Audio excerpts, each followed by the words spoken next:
Bonjour et bienvenue, j'espère que vous allez bien. Dans cette vidéo, on va traiter de corriger les questions numéro 1, 2, 3 et 4 du concours d'accès à la faculté de pharmacie, de médecine et de pharmacie de Fès, année 2017-2018. Question 1 dit le suivant.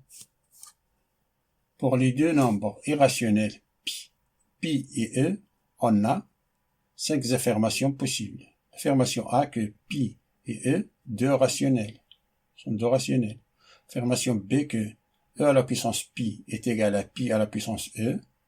Affirmation C que e à la puissance pi plus pi à la puissance e est égal à 1. Affirmation D que e à la puissance pi est strictement supérieur à pi à la puissance e.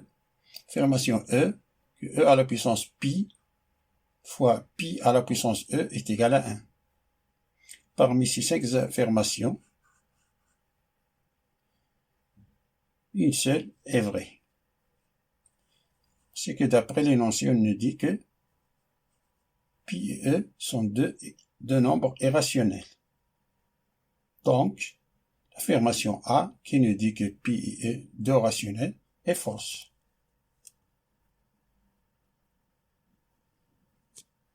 C'est que pi est égal 3,14, 15, 9, etc., etc. Ça veut dire que pi est strictement supérieur à 0. Ce qui veut dire que e à la puissance pi est strictement supérieur à e à la puissance 0. Ça veut dire que e à la puissance pi est strictement supérieur à 1. Et que e, l'exponentielle e est égal à 2,71, 82, 81, 82, etc., etc., etc. Ça veut dire que e est strictement supérieur à 0. Ça veut dire que pi à la puissance e est strictement supérieur à pi à la puissance 0. Ça veut dire que pi à la puissance e est strictement supérieur à 1. Donc, on peut déduire que e à la puissance pi plus pi à la puissance e est strictement supérieur à 2. L'addition c'est 2. Une égalité strictement supérieure à 2. Par suite, C est fausse. Et que e à la puissance pi fois pi à la puissance e, ces deux inégalités sont positives. Si on les multiplie, alors on a e à la puissance pi fois pi à la puissance e est strictement supérieur à 1. Par suite, e est fausse, qui nous dit que e à la puissance pi fois pi à la puissance e est égal à 1.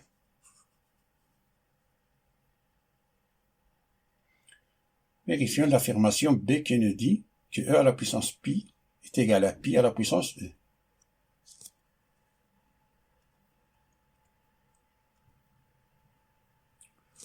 Le e à la puissance pi est égal à pi à la puissance e, ce qui veut dire que e à la puissance 1 sur e, tout à la puissance e fois pi, ça, lorsqu'on multiplie 1 fois e, 1 sur e fois e à la puissance pi, ça nous donne pi. Et pi à la puissance 1 sur pi, tout à la puissance e fois pi, lorsqu'on multiplie 1 sur pi fois e à la puissance pi, e fois pi, les pi se simplifient, ça fait pi à la puissance e. Alors on a ici, comme on a la même puissance, donc si on démontre que e à la puissance 1 sur e est égal à pi à la puissance 1 sur pi, donc on peut déduire que e à la puissance pi est égal à pi à la puissance e. Pour cela, on considère considère la fonction f de x qui est égale à x à la puissance 1 sur x. Alors, l'image de E, ici, l'image de E, c'est égal à E à la puissance 1 sur E. Et l'image de pi, f de pi est égal à pi à la puissance 1 sur pi.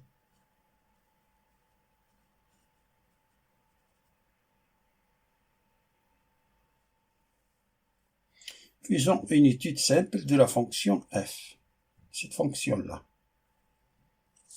Et tout d'abord, on rappelle que f de x qui est égal à j de x à la puissance h de x existe si et seulement si j de x est strictement supérieur à 0. Et h de x existe.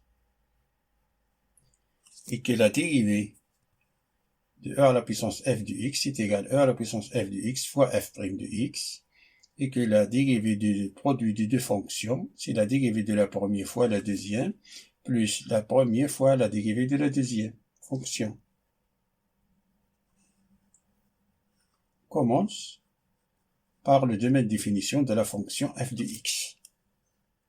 Alors on a f de x qui est égal à x à la puissance 1 sur x existe si et seulement si, sur x là, strictement supérieur à 0 en appliquant cette formule. X est strictement supérieur à 0, et sur x là, le dénominateur est différent de 0. Ça, ce qui veut dire que x, comme ça, est inclus ici. Alors, on a été qu'on va dire que x est strictement supérieur à 0. Ça a été qu'on va dire que x appartient à l'intervalle ouvert 0 plus l'infini.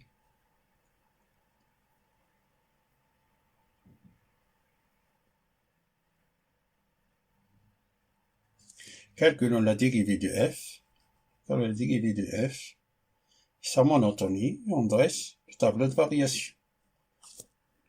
On a f de x qui est égal à x à la puissance 1 sur x implique, si on fait entrer e à la puissance logarithme népérien, c'est-à-dire e à la puissance logarithme népérienne de f de x est égal à e à la puissance logarithme népérienne de x à la puissance 1 sur x. Ça, c'est f de x.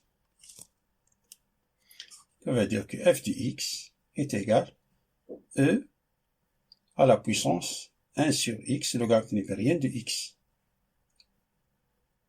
Si on a appliqué la propriété de logarithme népérien de a à la puissance b, c'est b logarithme népérien de a.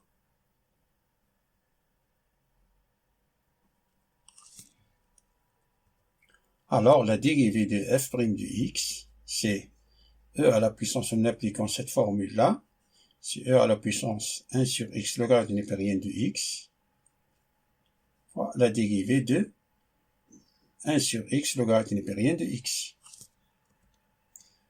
Alors, f' de x est égal, ça c'est x à la puissance 1 sur x, facteur de la dérivée de 1 sur x, c'est moins 1 sur x carré, logarithme népérien de x, en appliquant cette formule, plus 1 sur x fois la dérivée de logarithme népérien de x. La dérivée de logarithme népérien de x, c'est 1 sur x.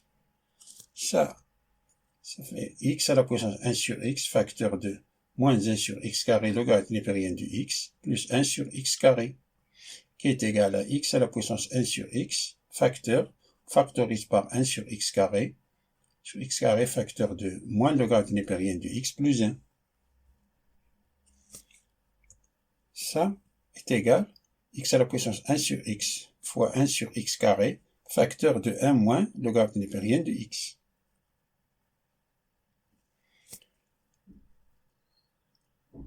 Alors, on a f' de x est supérieur ou égal à 0, ce qui veut dire que x à la puissance 1 sur x fois 1 sur x carré facteur de 1 moins logarithme népérien de x est supérieur ou égal à 0. On a x est strict, x appartient à l'intervalle 0 plus l'infini. Alors on a ça strictement positif, ça est strictement positif, ça veut dire que 1 moins logarithme népérien de x est supérieur ou égal à 0.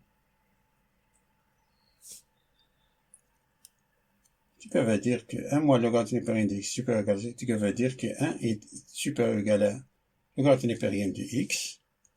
Et tu peux dire, si on fait entrer exponentielle, e logarithme népérien, exponentielle, alors on a e logarithme népérien de x est inférieur ou égal à e à la puissance 1, tu peux dire que x est inférieur ou égal à 1, à e, pardon, e.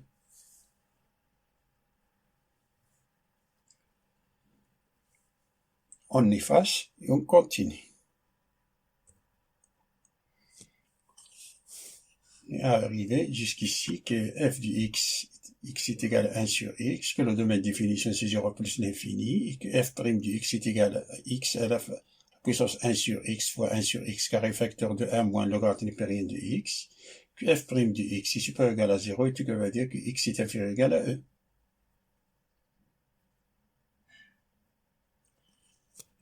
Notre tableau de variation, notre domaine de définition c'est 0 plus l'infini, la fonction f' du x s'annulant e,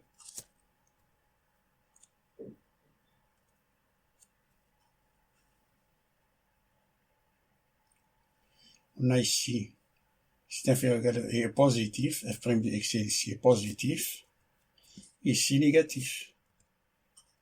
On a f de e, on place ici e à la puissance 1 sur e, on a ici des croissantes, ici décroissante. Alors, d'après le tableau, on remarque bien qu'on a un point absolu, maximum absolu, e à la puissance 1 sur le point e, et e à la puissance 1 sur e. C'est le maximum absolu de la fonction f de x.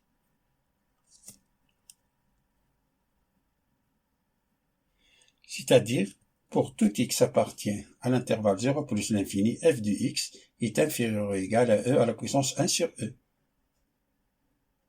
On a pi est ici. On a e, c'est 2,2.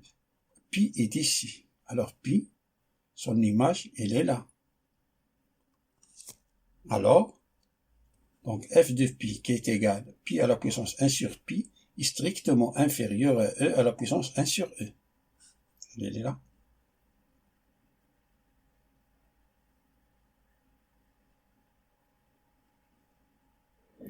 Donc, on peut déduire que l'affirmation B, ça, est fausse. Après ça, alors,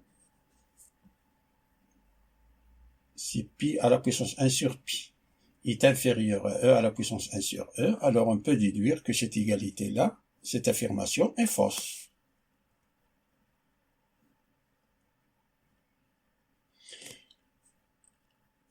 Donc on a pi à la puissance 1 sur pi est inférieur à e à la puissance 1 sur e. Si on élève à la puissance e pi, que veut dire pi à la puissance 1 sur pi, tout à la puissance e pi, est strictement inférieur à e à la puissance 1 sur e, tout à la puissance e pi. Ça, que veut dire que e à la puissance pi est strictement supérieur à pi à la puissance e.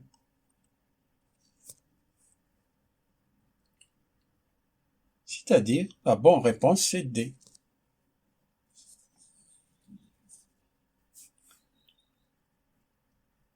Passons à la question numéro 2. Qui nous dit l'ensemble de définition d de f de la fonction f définie par f de x est égal à exponentielle de moins x moins logarithme népérien de x carré moins 2x plus 2 plus la racine de 1017 de moins x. Et on a 5 affirmations. L'affirmation A, que le domaine de définition c'est R. L'affirmation B, c'est 0 plus l'infini fermé en 0. L'affirmation C, c'est moins l'infini 0 fermé en 0. L'affirmation D, c'est 0. L'affirmation E, c'est moins l'infini 0 ouvert en 0.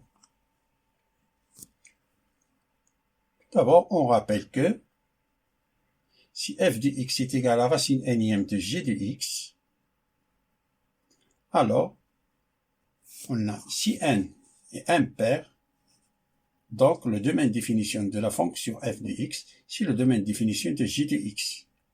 Si n est impair. Si n est pair, donc le domaine de définition de f de x, si l'ensemble des x appartiennent à R, tel que g de x est supérieur ou égal à 0.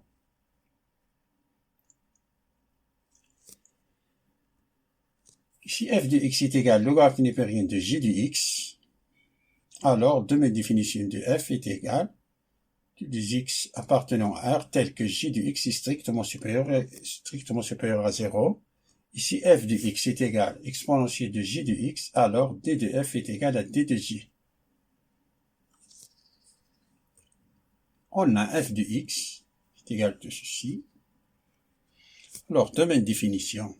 Pour la fonction f, si le domaine de l'exponentielle de moins x, intersection, le domaine de logarithme népérien, intersection, le domaine de la racine de 2017 de moins x. On a le domaine de l'exponentielle de moins x, si R, car la fonction linéaire, car on a ici une fonction linéaire, c'est la fonction linéaire moins x, est définie sur R. C'est pour cela, domaine de définition de l'exponentielle de moins x, c'est R.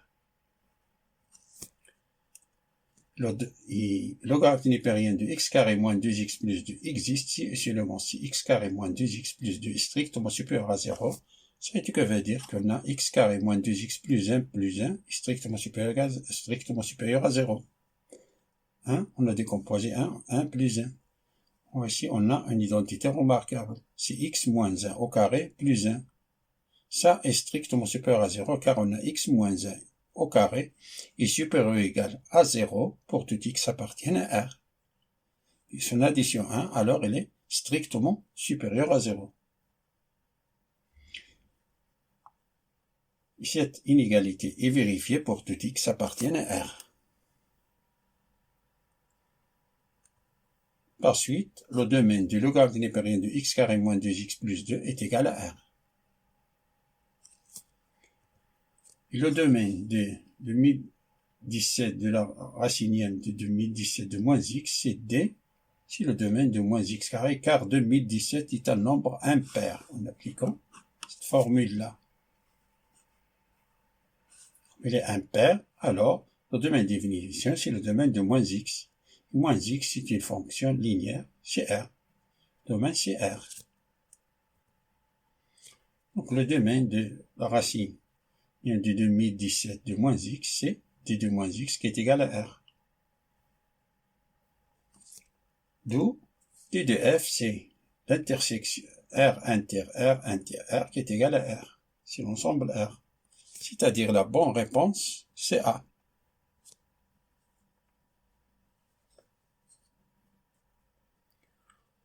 Voyons la question numéro 3. Qui nous dit la valeur de l'intégrale I entre 1 et 2, 2 sur x moins 1, logarithme népérien de x, d de x, et on a 5 affirmations. L'affirmation A, c'est logarithme népérien de 2 moins logarithme népérien de 1 facteur de logarithme népérien de 2. L'affirmation B, c'est logarithme népérien de 2 moins 1 tout au carré. L'affirmation C, c'est 0. L'affirmation D, c'est logarithme népérien de 2. L'affirmation E, c'est 2 facteurs de logarithme népérien de 2 moins 1, logarithme népérien de 2. Parmi ces 5 affirmations, une seule est vraie.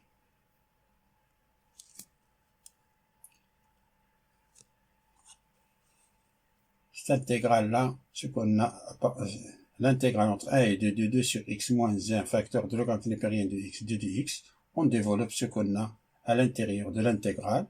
Ça, c'est 2, intégrale de 1 et 2 de logarithme népérien de x sur x, d de x, moins l'intégrale entre 1 et 2 de logarithme népérien de x, d de x. Comme on sait que la dérivée du logarithme népérien de x, c'est-à-dire d de logarithme népérien de x divisé par d de x, est égal à 1 sur x. Ça veut dire que, si on multiplie, c'est-à-dire que d de logarithme népérien de x est égal à d de x sur x.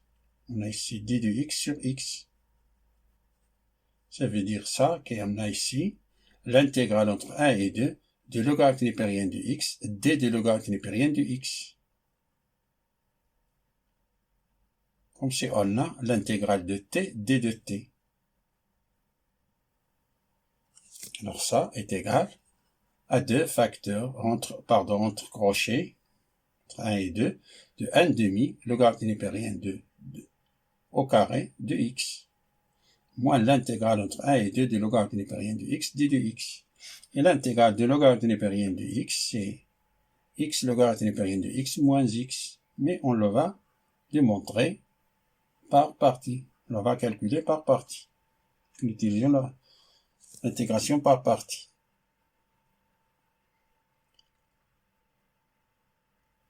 Le e, si le logarithme népérien de x, impliqué d de e est égal à 1 sur x, d de x. Et d de v, c'est 1, d de x implique que v est égal à x. Alors, on a ça, on remplace x par 2.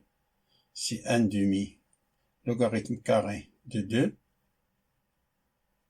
On a 2 fois 1 demi, c'est simplifié. C'est-à-dire, on a 2, c'est logarithme carré de 2. On remplace x par 1, c'est 0. C'est 0. Ça nous donne logarithme népérien au carré de 2 moins x fois logarithme népérien de x entre crochet entre 1 et 2 moins l'intégrale entre 1 et 2 de x fois 1 sur x, c'est 1. 1 d de x. Ça est égal logarithme népérien carré de 2 moins, ça c'est lorsqu'on remplace x par 2, c'est 2 logarithme népérien de 2. Et lorsqu'on remplace x par 1, ça nous donne 0. On a moins facteur de 2 logarithme népérien de 2, moins entre crochets, et cette intégrale-là, c'est x, entre 1 et 2. Ça nous donne logarithme népérien carré de 2, moins 2 logarithme népérien de 2. Ça, c'est 2 moins 1, c'est plus. On a moins fois moins, c'est plus. Plus 2 moins 1.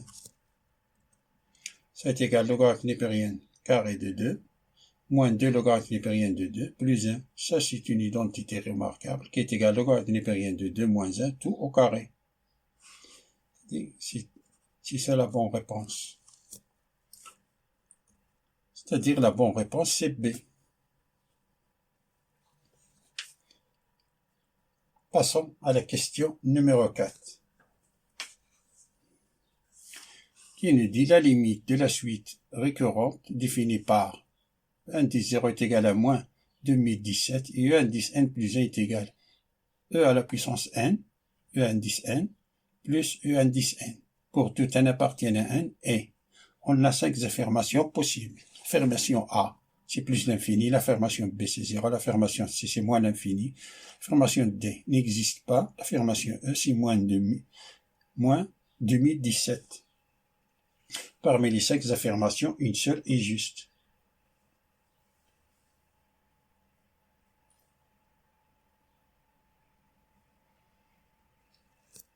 On rappelle que si une suite indice n est divergente et croissante, alors la limite en plus l'infini de indice n est égale à plus l'infini. Si e indice n est divergente et décroissante, alors la limite en plus l'infini du indice n est égale à moins l'infini.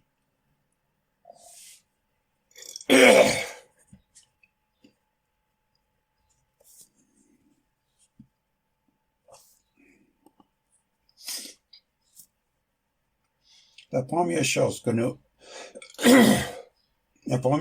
nous allons faire est de déterminer le sens de variation de la suite E indice n. La méthode est souvent la plus utilisée, c'est de déterminer le signe de un plus 1 moins un. On a, pour tout n appartenant à n, E indice n plus 1 est égal à E à la puissance E indice n plus E indice n. Ce que va dire que E indice n plus 1 moins E indice n est égal à E à la puissance E indice n. Ça est strictement supérieur à 0, ce qui implique que la suite indice n est croissante. C'est-à-dire que indice 0 est inférieur ou égal à E indice 1 qui est inférieur à E indice 2 jusqu'à ainsi de suite, qui est inférieur ou égal à E indice n. c'est-à-dire Q indice n est minoré par Q indice 0 qui est égal à moins demi 17. Dans cette question, la suite E indice 1 est définie par son premier terme E indice 0 et par une relation de récurrence. C'est-à-dire qu'il s'écrit sous la forme U indice n plus 1 est égal à f de U indice n. On pose E indice n est égal à x, donc U indice n plus 1 est égal à f de U indice n avec la fonction f de x qui est égale à la puissance x plus x définie sur l'intervalle, il est minoré par moins 2017, l'intervalle moins 2017 plus l'infini, fermé en moins 2017. On a quel que soit n appartient à n, f de E indice n est égal à E indice n plus 1. E indice 0 qui est égal à moins 2017, ça appartient à l'intervalle moins 2017 plus l'infini. If est contenu sur R, en particulier sur l'intervalle moins 2017 plus l'infini. F de moins 2017 plus l'infini, ça, ce n'est que F de moins 2017 limite en plus l'infini du indice n. Ça, c'est F de moins 2017, c'est E à la puissance moins 2017 moins 2017. Ça, c'est positif, ça, c'est négatif. Si on a limite en plus l'infini, c'est plus l'infini. Ça est inclus dans l'intervalle moins 2017 plus l'infini.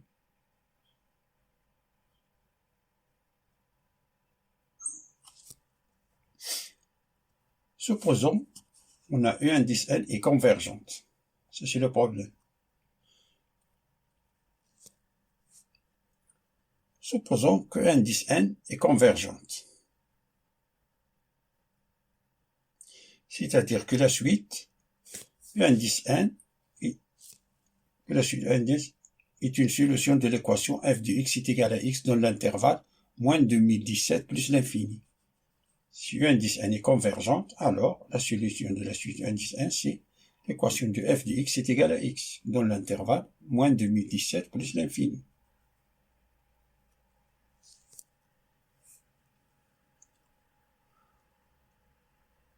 On efface et on continue. On a supposé que U indice n est convergente. Alors on a dire que U indice n est croissante et majorée, alors on a l'équation f de x est égal à x, veut dire que E à la puissance x plus x est égal à x, c'est ce que veut dire que E à la puissance x est égal à 0. Ça, cette équation-là n'a pas de solution. C'est impossible. Donc, indice n est divergente.